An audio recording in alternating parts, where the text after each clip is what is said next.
They're cylindrical. As a matter of fact, they're so large, they take up more room in her skull than her brain does. So they're huge eyes. And because they go so far back into the skull, they're fixed. She can't move her eyes up and down or back and forth, so her peripheral vision is a little limited. And that's, of course, the reason that owls have to turn their heads around so far. So, without raising your hands, you can just shout it out. This is a shout-out program. Who can guess how far can an owl turn its head? We've got 360. They can do that once, but then we need a new owl. But very good guess. But you're very close. 270, probably 280 degrees, so a good 3/4 of the way around, which is actually pretty impressive. And the reason they can do that and we can't is they have twice as many neck bones. We have 7 cervical vertebrae with bony impingement, so on a good day we can get about 90 degrees. The owls have 14, twice as many, no bony impingements. So under all those feathers, her neck is actually very long, very skinny, and very flexible. And for anybody who hasn't been to the program before, who can guess how much does this bird weigh? Okay, we'll let him finish that. Now we want him to wait for a few more seconds because we don't want him to scare the volunteer to death as they're walking back. So he's doing good, he's waiting.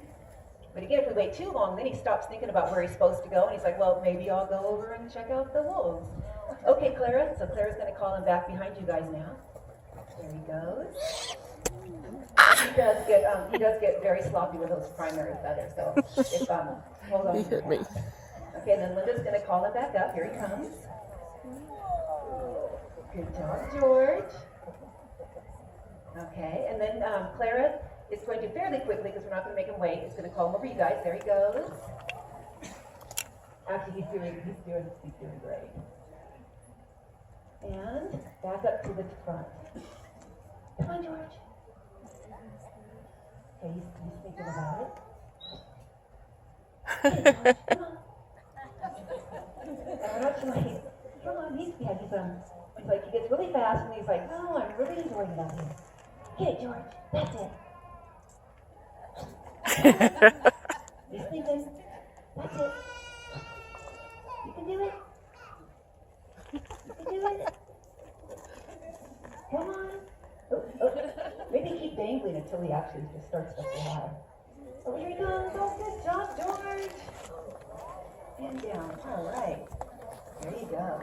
I'm going to go ahead and explain the reason the birds fly low, because especially after Bonnie, people always ask us how do we train them to do that.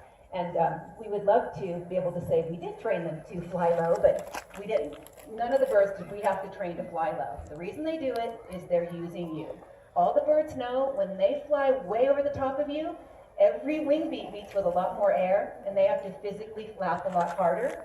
But they know that when they clear you, or the benches, or the ground, by just an inch or so, it forms a cushion of air called ground effect, and it makes it really easy for them to fly.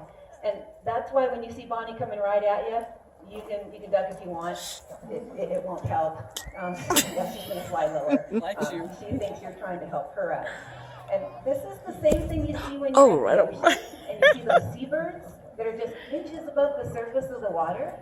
They're getting that same cushioning effect that allow them to be able to travel for miles and miles with little or no effort at all. So that's pretty cool to see.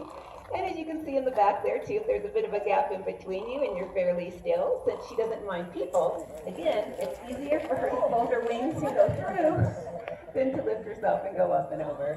And yeah, you guys didn't flinch at all. That was pretty impressive.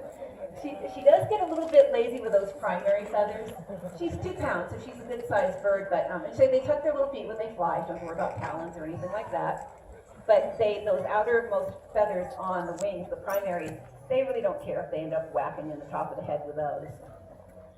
Actually, I think Bonnie I think she's getting to like it when you duck. I think at 2 pounds, it kind of makes her kind of feel kind of puffed up when she can, just kind of get you out of the way, like. She is having a good time.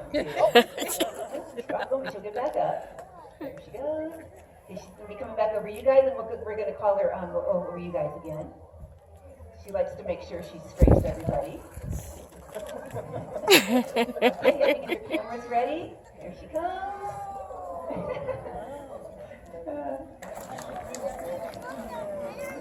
I got all of them. I want to go see them.